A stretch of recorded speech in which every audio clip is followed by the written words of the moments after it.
आपल्या हक्काचं रोखठोक भूमिका मांडणारं आपलं न्यूज चॅनल नांदणी सुपरफास्ट न्यूज। घटना तुमची, बातमी आमची। माजी सैनिक कल्याण मंत्री यांच्याकडून निवृत्त माजी सैनिक प्रशांत कदम यांचा सन्मान। सातारा जिल्हाधिकारी कार्यालय नियोजन भवन येथे श्री प्रशांत कदम माजी सैनिक यांचा शंभूराज देसाई माजी सैनिक कल्याण मंत्री व पालकमंत्री सातारा जिल्हा यांच्या हस्ते सन्मान करण्यात आला।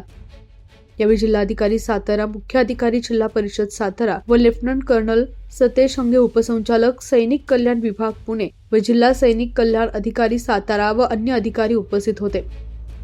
श्री प्रशांत कदम माजी सैनिक यांनी सातारा जिल्हा शासकीय संरक्षण समिती सदस्य व अमृतवीर जवान अभियान सदस्य व सैनिकी मुलांचे वसतिगृह व्यवस्थापन समिती सदस्य कराड या समितीवर काम करत असताना जिल्हा पोलीस अधीक्षक यांच्या अध्यक्षतेखाली गठीत संरक्षण समितीचे माध्यमातून पोलीस विभागातील सैनिकांच्या समस्या सोडवण्यासाठी प्रयत्न करत आहेत व अमृतवीर जवान अभियानच्या माध्यमातून प्रत्येक तालुक्यात तहसील कार्यालयात सैनिक कक्ष स्थापन करण्यासाठी प्रयत्न केले।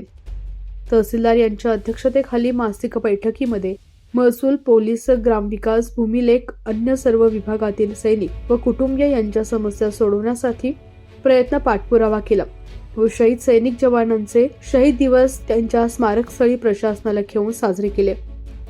कराड वसतिगृह समिती सदस्य म्हणून काम करत असताना तहसीलदार व आमदार यांच्याकडे वसतिगृहाकडे जाण्यासाठीचे रस्तेसाठीचे प्रयत्न व ग्रामपंचायत सरपंच यांची भेट घेऊन सिक्युरिटी लाईटसाठी पाठपुरावा केला।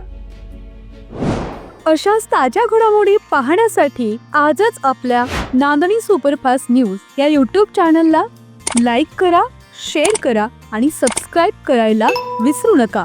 नांदणी सुपरफास्ट न्यूज, घटना तुमची, बातमी आमची।